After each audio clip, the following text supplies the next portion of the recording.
Assalamualaikum warahmatullahi wabarakatuh. Perkenalkan, nama saya Suraya Nugralia. Di sini kita akan belajar mengenai pemrograman dasar, yaitu materi notasi penulisan algoritma. Apa yang akan kita pelajari pada kesempatan kali ini? Yang pertama adalah fungsi notasi penulisan algoritma sendiri. Kenapa sih dalam penulisan algoritma itu harus ada notasinya? Karena sebenarnya algoritma itu membutuhkan notasi supaya dalam penulisannya tidak terdapat kekeliruan atau dia lebih teratur seperti itu. Karena algoritma merupakan suatu langkah-langkah atau prosedur, maka jika terjadi kekeliruan itu nanti akan berdampak atau bermasalah pada prosedur atau langkah-langkah yang dibuat. Selanjutnya adalah cara penulisan algoritma atau notasinya itu ada berbagai jenis ya. Yang pertama adalah menggunakan kalimat deskriptif, yang kedua menggunakan pseudocode, dan yang ketiga menggunakan flowchart atau diagram alir. Oke, yang kita bahas yang pertama dulu yaitu kalimat deskriptif. Apa sebenarnya kalimat deskriptif? Mungkin teman-teman sering familiar dengan kata deskriptif atau deskripsi, yaitu sebenarnya kalau dalam bahasa pemrograman biasa kita sebut dengan notasi alami, yaitu menulis instruksi-instruksi yang harus dilaksanakan dalam bentuk untaian kalimat deskriptif dengan bahasa yang jelas. Maksudnya langkah-langkah dalam kalimat deskriptif ini dijabarkan gitu, dideskripsikan. Ada 3 bagian utamanya, yaitu bagian judul, deklarasi, dan deskripsi. Mari kita lihat bagiannya. Yang pertama adalah judulnya. Terdiri dari nama algoritma dan penjelasan atau spesifikasi tentang algoritma tersebut.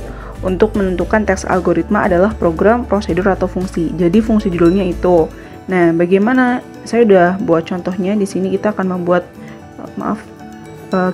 membuat algoritma untuk luas lingkaran. Nah, ini adalah judulnya. Jadi judulnya algoritma luas lingkaran.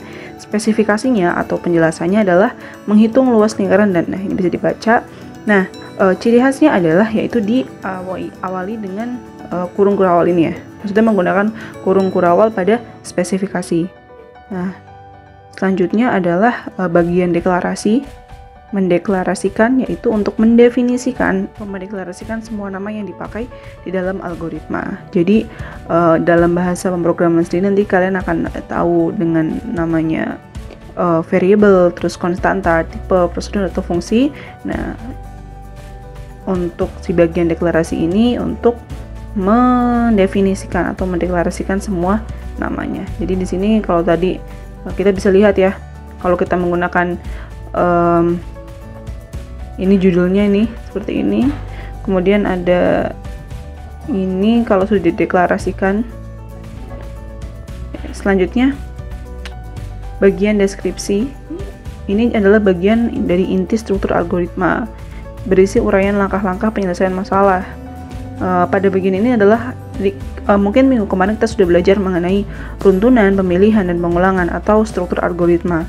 Nah, struktur algoritma itu runtunan, pemilihan, dan pengulangan itu nanti akan ada pada bagian deskripsi karena bagian intinya. Selanjutnya adalah pseudocode. Nah, pseudocode itu apa sebenarnya sih? Pseudocode itu sebenarnya penulisan algoritma menggunakan bahasa yang tingkat tinggi. Jadi bisa dibilang dari 3 metode penulisan notasi itu pseudocode itu yang lumayan sulit itu. Karena dia sebenarnya sudah hampir sama dengan bahasa pemrograman atau memiliki bahasa atau kode-kode tertentu. Nah, namun sebenarnya walaupun pseudocode ini sudah menggunakan bahasa yang hampir mirip dengan pemrograman, tapi tetap saja harus diterjemahkan lagi ke dalam sintaks bahasa pemrograman karena tadi bentuknya masih algoritma. Nah, penggunaan keyword tuh ya, kata kuncinya itu seperti kayak if, then, else, while, do, repeat, and for. Jadi biasanya kita gunakan sudah setelah menjadi sintaks pada bahasa pemrograman, namun pada pseudocode ini sudah sering digunakan kata-kata seperti ini. Selanjutnya adalah ini tabel perbandingan antara kalimat deskriptif dan pseudocode. Kita bisa lihat ya, mungkin sebenarnya penggunaan pseudocode itu lebih efisien gitu.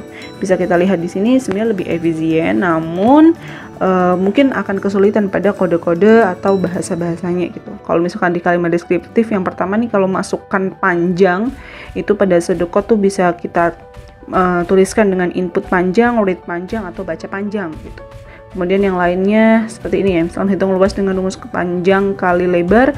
Di sini hanya luas sama dengan panjang kali lebar. Jadi kalau pseudocode itu seperti rumus lah, rumus. Kalau kalimat deskriptif ini kan terlalu panjang, tapi kalau pseudocode tuh sudah lebih ringkas dan lebih jelas gitu, karena menggunakan kode-kode tertentu.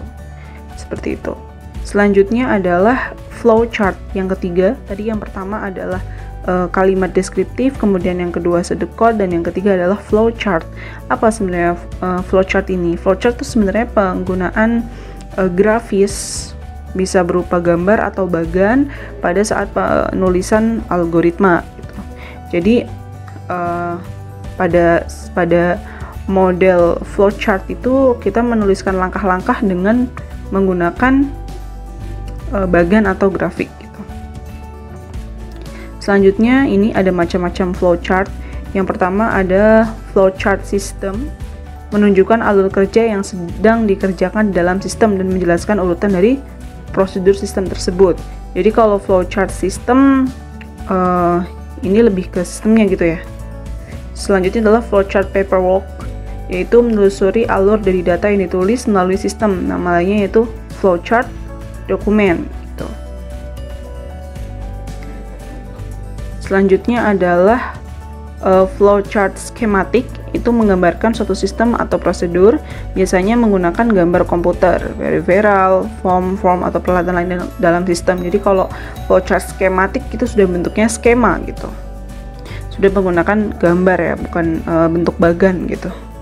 Selanjutnya adalah flowchart program, itu sebenarnya dihasilkan dari flowchart system, namun kalau di flowchart program itu terdapat keterangan yang lebih rinci pada setiap prosedurnya. Jadi kalau di flowchart system itu hanya bagian besar, garis besarnya, kalau di flowchart program itu ada detailnya, seperti itu.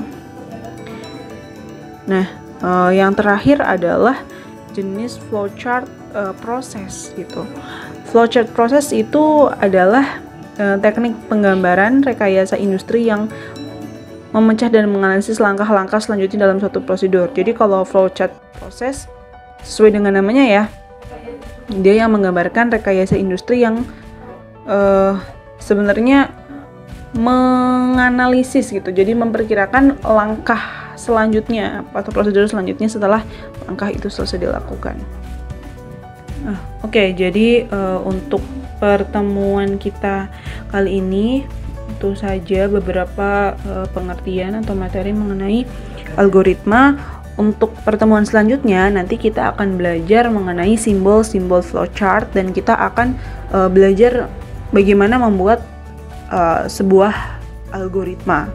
Itu diantara nanti menggunakan kalimat deskriptif, menggunakan pseudocode, atau nanti kita coba menggunakan simbol-simbol flowchart gitu. Jadi silakan untuk materi yang kali ini dipahami betul, karena minggu depan kita akan coba membuat algoritma menggunakan metode yang saya jelaskan pada materi kali ini.